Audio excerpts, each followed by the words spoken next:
Hello friends, welcome back और आप सभी का बहुत बहुत स्वागत है एक न्यू वीडियो में। अजीम प्रेमजी स्कॉलरशिप के जो न्यू आवेदन है, ठीक है, नए फॉर्म है वो चालू हो चुके हैं। आप अपना आवेदन ऑनलाइन कर सकते हैं।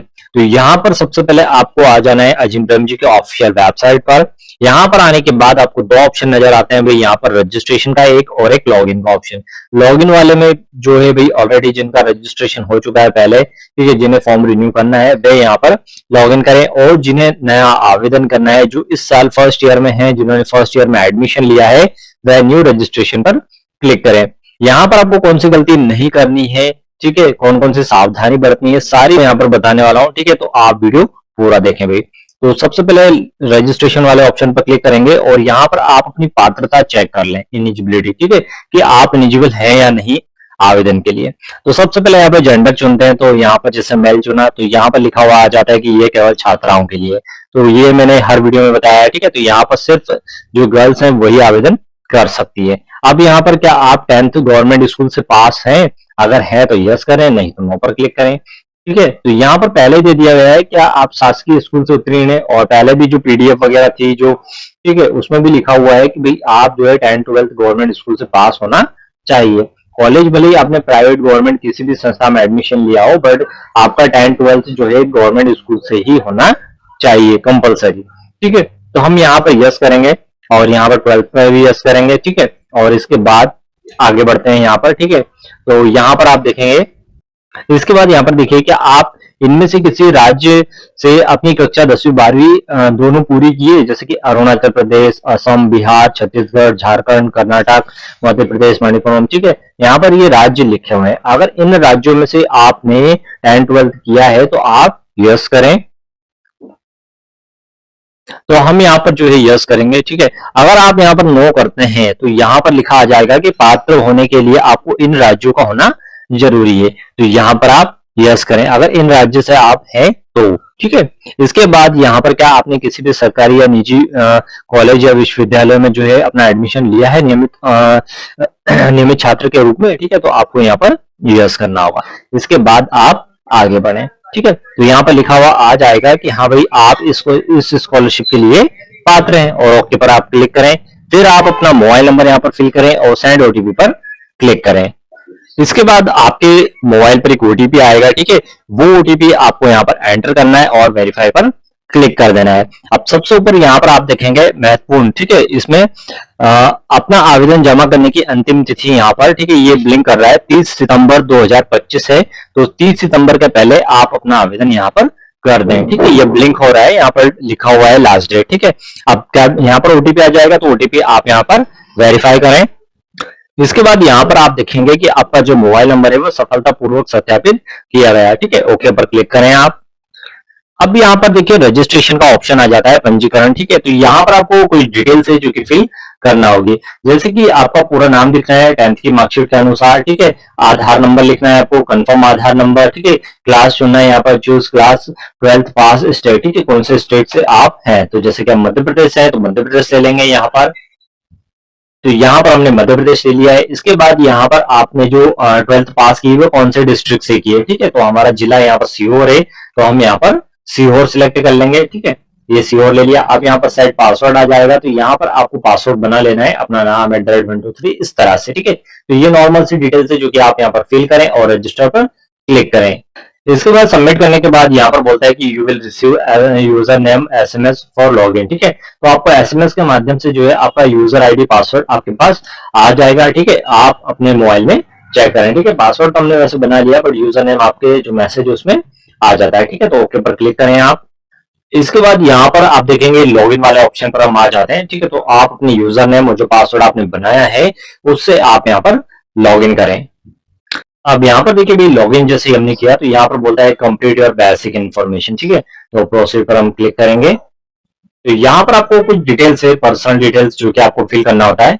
तो यहाँ पर जो आपका नाम है वो तो पहले ही आ जाएगा क्योंकि हमने रजिस्ट्रेशन के समय डाला था, ठीक है।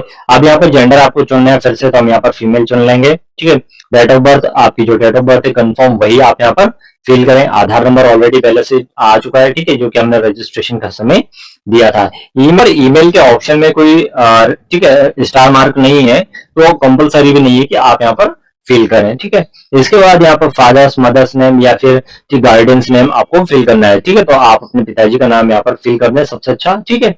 और इसके बाद कम्युनिकेशन एड्रेस का आ जाता है, तो आपको अपना पता यहाँ पर फिल करना है, जैसे कि स्टेट, डिस्ट्रिक्ट, ठीक है। और यहाँ पर जो एड्रेस कम्युनिकेशन एड्रेस है वो पिन कोड वगैरह आपको फिल करना होता है, ठीक है। तो ये डिटेल्स आप नॉर्मल सी डिटेल्स है जो कि यहाँ पर आप फिल करें। तो यहाँ पर हमने जो डिटेल्स है वो फिल कर दी है, ठीक है। अब फिल करने के बाद सेव पर क्लिक करें आप, और अब यहाँ पर आ जाता है, ठीक है, क्रिएट न्यू एप्लीकेशन का ऑप्शन, ठीक है, बेसिक डिटेल्स कंप्लीट होने के बाद में। तो क्रिएट न्यू एप्लीकेशन पर आप क्लिक करें। अब यहाँ पर देखिए आपको पूरा प्रोसेस समझाया गया है कि कैसे आपको फोटो अपलोड करना है, ठीक है, कितना साइज का होना चाहिए, ठीक है, सिग्नेचर कैसा होना चाहिए। ये दोनों चीजें यहाँ पर मतलब कि गलत अपलोड ना करें, आप ठीक ठीक अपलोड करें और सही और क्लियर अपलोड करें, ठीक है। कोई क्या करता है कि कहीं ब्लर फोटो है और आड़ा तिरछा फोटो कर दिया किसी ने सिग्नेचर की जगह, हर कहीं के पेपर पर कर दिया, तो ऐसा कुछ ना करें भाई, आप बिल्कुल क्लियर एंड क्लीन अपलोड करें यहाँ पर, ठीक है। तो हम यहाँ पर करेंगे क्या, सबसे पहले हमारा जो फोटो है पासपोर्ट साइज फोटो वो और सिग्नेचर यहाँ पर अपलोड करेंगे। तो इसके बाद यहाँ पर आधार कार्ड, बैंक की डिटेल्स, 10th की मार्कशीट, 12th की मार्कशीट, एडमिशन प्रूफ, ये सारे डॉक्यूमेंट्स यहाँ पर 1 बाय 1 अपलोड करेंगे, ठीक है। और इनका जो साइज है वो भी यहाँ पर लिखा हुआ है, 30 KB से 500 KB के बीच में होना चाहिए फोटो सिग्नेचर, ठीक है। और बैंक आधार कार्ड कितना होना है, बैंक की डिटेल्स कितनी होनी, ठीक है। जो पासबुक वगैरह अपलोड होगी वो कितने KB की होगी, सारी जानकारी आपको यहाँ पर मिल जाएगी, ठीक है। तो अपलोड करते चले आप यहाँ पर। तो यहाँ पर हमने जो फोटो सिग्नेचर है वो अपलोड कर दिए हैं, ठीक है। आप 7 नेक्स्ट पर क्लिक करेंगे यहाँ पर। इसके बाद यहाँ पर आपको अपलोड करना है अपना आधार, ठीक है। तो आपका यहाँ पर जो आधार आईडी है, ठीक है, आधार, वो आपको जेपीजी, पीएनजी, ठीक है, या फिर पीडीएफ फॉर्मेट में 30 KB से लेकर 500 KB तक अपलोड आपको यहाँ पर करना होगा। तो आप फोटो कॉपी अपलोड ना करते हुए अपना जो ओरिजिनल आधार कार्ड है वो स्कैन कर अपलोड करें, या फिर डाउनलोड करें भी, डाउनलोड कर वो जो पीडीएफ है, ठीक है, उसके पासवर्ड रिमूव कर दें और 500 KB तक उसे भी आप अपलोड कर सकते हैं। तो डॉक्यूमेंट्स कुल मिलाकर ओरिजिनल होना चाहिए और कलर कॉपी में होना चाहिए, ठीक है। तो वो भी हम यहाँ पर अपलोड करते हैं। तो यहाँ पर हमने जो आधार है वो अपलोड कर दिया है, ठीक है। आप देख सकते हैं नीचे हमने फुल आधार कार्ड डाउनलोड किया और उसे यहाँ पर जेपीजी फॉर्मेट में अपलोड कर दिया है, जो कि हमें क्लियर दिखाई दे रहा है, ठीक है। बाकी मैंने अभी हाल फिलहाल ब्लर कर दिया है इसे, ठीक है। तो आप चेक कर सकते हैं, इस तरह से आप अपना जो डॉक्यूमेंट्स वो यहाँ पर अपलोड करें। अपलोड करने के बाद 7 नेक्स्ट नीचे लिखा है, इस पर आपको क्लिक करना है। इसके बाद आता है बैंक पासबुक, ठीक है। तो यहाँ पर आप अपने बैंक पासबुक पे अपलोड कर सकते हैं, या फिर अपना जो स्टेटमेंट होता है वो भी अपलोड कर सकते हैं।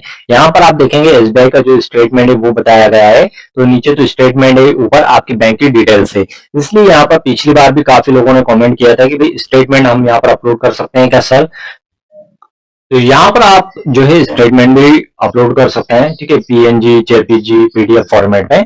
पर यहाँ पर आप पासबुक भी अपलोड कर सकते हैं, ऐसा कुछ नहीं है, ठीक है। क्योंकि यहाँ पर क्या है भाई कि आपको सिर्फ क्लियरली जो आपका नाम है, अकाउंट नंबर है, आईएफएससी कोड वगैरह है, वो यहाँ पर शो होना चाहिए, इस वजह से बोला गया था, ठीक है। तो अब आपको करना क्या है, यहाँ पर आप देखेंगे कि आपका जो अकाउंट होल्डर का नाम है वो, ठीक है, यहाँ पर पेरेंट्स का नाम आ जाएगा, आईएफएससी कोड आ जाएगा, ठीक है, बैंक का नाम आ जाएगा, ठीक है। और यहाँ पर वेरीफाई पर आप क्लिक करेंगे तो आईएफएससी कोड के हिसाब से ही ऑटोमेटिक ले लेगा, ठीक है, ब्रांच का नाम वगैरह। तो अब हम यहाँ पर डिटेल्स फिल करते हैं सबसे पहले। तो यहाँ पर आप देखेंगे कि हमने नाम लिखा, ठीक है, पेरेंट्स का नाम लिखा, आईएफएससी कोड लिखा, तो बाकी जो डिटेल्स है, ठीक है, बैंक का नाम, सिटी वगैरह ऑटोमेटिक आ चुका है। अब यहाँ पर आपको बैंक अकाउंट नंबर डालना है, ठीक है। तो कंफर्म कर आप दोनों जगह जो है बैंक अकाउंट नंबर फिल कर दें।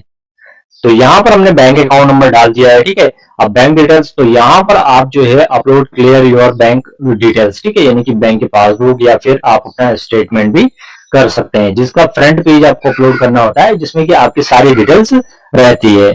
तो यहाँ पर हमने जो बैंक का पासबुक है, ठीक है, वो अपलोड कर दिया है क्लियरली। इसकी फोटो कॉपी अपलोड नहीं की हमने, ओरिजिनल यहाँ पर अपलोड किया है, ठीक है। तो आपको ओरिजिनल ही अपलोड करना है, ठीक है, कलर कॉपी वो भी। तो इस बात का भी आप ध्यान रखें, ठीक है। अब 7 नेक्स्ट पर हम क्लिक करते हैं। अब यहाँ पर हमें 10th की मार्कशीट अपलोड करनी है, ठीक है। तो अभी जो हमने डॉक्यूमेंट्स अपलोड किए हैं कलर कॉपी में अपलोड किए हैं, तो आप मार्कशीट भी कलर कॉपी ही अपलोड करें, ना कि फोटो कॉपी। अब यहाँ पर मध्य प्रदेश लिखा हुआ आ जाता है, सबसे ऊपर आप देखेंगे तो हमारा राज्य मध्य प्रदेश है, जिला सीहोर है, ठीक है। तो इस तरह से आपका राज्य यहाँ पर लिखा हुआ आ जाएगा। तो आप अपना जो मार्कशीट है वो भी कलर कॉपी में यहाँ पर अपलोड करें, जेपीजी, पीएनजी, पीडीएफ फॉर्मेट में 300 से 500 KB तक। तो 10th 12th दोनों आप जो मार्कशीट है वो यहाँ पर अपलोड कर दें। तो हमने यहाँ पर 10th और 12th, ठीक है, दोनों मार्कशीट अपलोड कर दिए। 7 नेक्स्ट पर क्लिक करते हैं। अब यहाँ पर लास्ट जो ऑप्शन है वो आता है एडमिशन प्रूफ। अब आपने अगर कॉलेज में एडमिशन लिया है भाई तो आपके पास प्रूफ होना चाहिए। तो आपके पास जो है आपकी जो एडमिशन की स्लिप होगी, ठीक है, उसे आप कलर जैसी भी है जिसमें सेल सिग्नेचर हो, आईसी वगैरह इश्यू कर दी हो, वो सारी डिटेल्स लिखी हो, जिसमें फीस लिखी हो, ठीक है, वो वाली स्लिप आपको यहाँ पर अपलोड करना होगी। तो वह भी आपको 300 से 500 केबी में अपलोड करना होता है। सैंपल आप यहाँ पर देख सकते हैं ऊपर, ठीक है, और उसके बारे में जो इंपॉर्टेंट इंस्ट्रक्शन है वो भी यहाँ पर दिए हुए हैं, ठीक है। तो इसमें क्या होना चाहिए कि आपका नाम, कॉलेज का नाम, कोर्स का नाम, टाइप ऑफ, ठीक है, ईयर लिखा होना चाहिए, एकेडमिक ईयर लिखा होना चाहिए, आपके एडमिशन की डेट लिखा होना चाहिए, आईसी इशू वो लिखा, ये सारी डिटेल्स उसमें लिखी हो वही कागज आपको यहाँ पर अपलोड करना होगा, ठीक है। या फिर आप बोनाफाइड सर्टिफिकेट भी अपलोड यहाँ पर कर सकते हैं, ठीक है, लास्ट में लिखा हुआ है। और यहाँ पर डाउनलोड बोनाफाइड सर्टिफिकेट टेम्पलेट, ये भी डाउनलोड कर आप जो है कॉलेज से फिल करवा कर भी लगा सकते हैं। चलिए, तो अभी करना क्या है, अभी तो आपको सिर्फ यहाँ पर जो है आपका जो भी प्रूफ है वो आप यहाँ पर अपलोड करें। तो यहाँ पर हमने जो कॉलेज की स्लिप है वो भी अपलोड कर दी है, ठीक है, जिसमें कि यहाँ पर कोर्स का नाम, आपका नाम, कॉलेज का नाम, ठीक है, कितने क्या फीस लगी है, सारी डिटेल्स यहाँ पर लिखी हुई है, ठीक है। तो वो हमने यहाँ पर अपलोड किया हुआ है। इसमें आईसीबी इशू है तो वो भी यहाँ पर लिख दिया, ठीक है, और आपका जो एडमिशन हुआ वो डेट वगैरह सब मतलब डिटेल्स इसमें है, ठीक है। जो कि अभी यहाँ पर ई प्रवेश से एडमिशन लिया है तो वो स्लिप आपके पास भी होगी, ठीक है, तो वही आप यहाँ पर अपलोड कर दें। अपलोड करने के बाद 7 नेक्स्ट पर हम क्लिक करते हैं। इसके बाद आता है डिक्लेरेशन का ऑप्शन सबमिट करने का, ठीक है। तो यहाँ पर आप टिक करें, टिक करने के बाद सारी डिटेल्स आ जाएगी कि हाँ भाई मेरे द्वारा जो दी गई जानकारी सही है, सत्य है, और गलत पाई जाती है तो मुझे स्कॉलरशिप ना दी जाए, ठीक है, यही लिखा होगा यहाँ पे। तो ये जानकारी आपको यहाँ पर करना क्या है, एग्री पर एंड सबमिट पर क्लिक करना है। यहाँ पर आप जैसे क्लिक करेंगे तो यहाँ पर सेल्फ, ठीक है, सेल्फ फोटो वो आ जाएगा, ठीक है, आप देख सकते हैं। कंफर्म करें कि हाँ ये मेरा ही फोटो है, ठीक है, नेक्स्ट पर आप क्लिक करें, फिर नेक्स्ट करेंगे यहाँ पर, ठीक है, यहाँ पर सिग्नेचर आ जाता है, हाँ भाई मेरा ही सिग्नेचर है, नेक्स्ट करें यहाँ पर, ठीक है, ये कंफर्म करवा रहा है, ठीक है। इसके बाद आधार आ जाता है, आधार पर भी आप टिक करें कि हाँ ये मेरा ही आधार कार्ड है, ठीक है। इसके बाद पासबुक मेरी है, ठीक है, ये सब आप नेक्स्ट करते चले। डॉक्यूमेंट्स बता रहा है आपको कि हाँ ये आपके डॉक्यूमेंट्स है या नहीं, ठीक है, तो आप नेक्स्ट करते चले भाई, कंफर्म कर, ठीक है, सभी डॉक्यूमेंट्स को आपको यहाँ पर कंफर्म करते चलना है। कन्फर्म करने के बाद यहाँ पर सक्सेसफुली का मैसेज आ जाता है, ठीक है, और मैसेज आने के बाद यहाँ पर एप्लीकेशन का ऑप्शन आ जाएगा। आप एडिट भी कर सकते हैं जब तक कि अभी तारीख रहेगी, ठीक है, और नहीं करना है तो आप यहाँ पर डाउनलोड करें, एक्नॉलेजमेंट लिखा हुआ है यहाँ पर आप क्लिक करें और अपना जो रसीद है वो यहाँ पर डाउनलोड कर ले भाई, ठीक है। और आपका जो आवेदन है वो सक्सेसफुली यहाँ पर कर दिया गया है। तो इस तरह से आप अपना आवेदन यहाँ पर कर सकते हैं। स्टेप बाय स्टेप मैंने पूरा बता दिया है भाई आपको। और भी अगर आपको कुछ पूछना है, कोई दिक्कत परेशानी दुविधा आती है तो आप मुझे कमेंट करें। और किसी को भी आवेदन करवाना है भी तो आप मुझे इंस्टाग्राम पर मैसेज कर दें, डॉक्यूमेंट सेंड कर दें, मैं आपका आवेदन कर दूंगा, ठीक है। और भी इससे रिलेटेड कुछ भी बातें पूछना है तो आप कमेंट करें और बेझिझक कमेंट करें भाई, आपकी मैं पूरी मदद करूंगा, ठीक है। और जहां तक हो सकता है आपको स्कॉलरशिप मिले मैं यही चाहूंगा, ठीक है। तो मिलते हैं अगली वीडियो में, तब तक के लिए धन्यवाद दोस्तों। जय हिंद, जय भारत।